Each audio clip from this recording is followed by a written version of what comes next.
Alors si j'ai choisi ce master spécialisé, c'est parce qu'il m'a été conseillé par un consultant en sécurité d'Orange.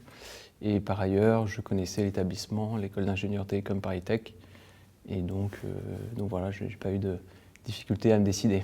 Alors avant, j'étais officier de gendarmerie et je travaillais plus particulièrement dans le domaine judiciaire. Et j'ai pu rencontrer en fait à plusieurs occasions le domaine de la cybersécurité. Et c'est un petit peu ces rencontres-là qui m'ont fait m'intéresser au domaine. Et donc par la suite, je me suis orienté vers ce master spécialisé en sécurité, la télécom ParisTech. Si je peux résumer les axes principaux de cette formation, je dirais qu'il y a vraiment deux piliers qui sont extrêmement solides. Le premier, c'est le pilier de la cryptographie, qui est un concept fondamental dans le domaine de la sécurité. Et le deuxième, c'est le pilier de la connaissance des réseaux. Et donc avec ces deux piliers-là, on est assez solide pour pouvoir s'aventurer sur le marché. Et c'est clairement des compétences qui sont appréciées dans les entreprises et qui, à mon avis, sont fondamentales pour l'avenir de la cybersécurité aujourd'hui. Alors professionnellement, donc, à l'issue de la formation, des cours proprement dit, au sein des locaux de l'école, je suis allé en stage en fait, chez Thales, qui est un industriel de défense dans le domaine des logiciels sécurisés. Et j'ai effectué de la programmation autour d'un prototype de cybersécurité en surveillance de réseau.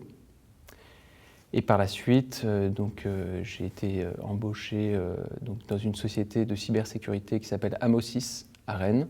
Elle a un paysage, un spectre en fait, de cybersécurité au regard de ses activités qui sont de la certification pour des logiciels de sécurité et puis également de la conception de produits innovants forts de cette connaissance assez vaste en fait, du domaine.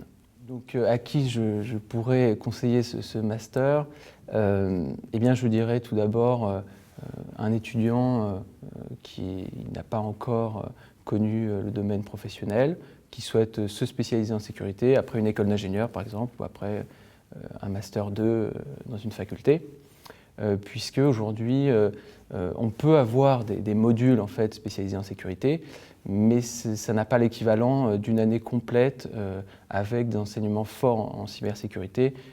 Donc voilà, ça c'est le premier profil. Le deuxième profil, c'est bien sûr quelqu'un qui a déjà une connaissance du domaine professionnel, qui a peut-être même déjà géré des projets dans l'ingénierie et qui souhaite, fort de cette expérience-là, se spécialiser, mais également prendre de la hauteur dans son travail et peut-être accéder à des fonctions de management qui demandent une expertise en sécurité. Si je souhaite tirer un bilan de mon expérience au sein de l'école, Télécom ParisTech, je dirais qu'elle se présente comme l'école de l'innovation dans les nouvelles technologies. Et c'est bien le cas. Ça, c'était la bonne surprise. Pourquoi ? Parce qu'elle est le creuset de différents profils, de différentes motivations. Les masters spécialisés sont aussi liés en fait, aux autres promotions de Télécom ParisTech. Et on a un aspect international qui est très important au sein de l'école. Les gens viennent de tous les continents, principalement francophones, mais on a vraiment cette richesse-là de pouvoir s'enrichir les uns les autres autour des questions des nouvelles technologies.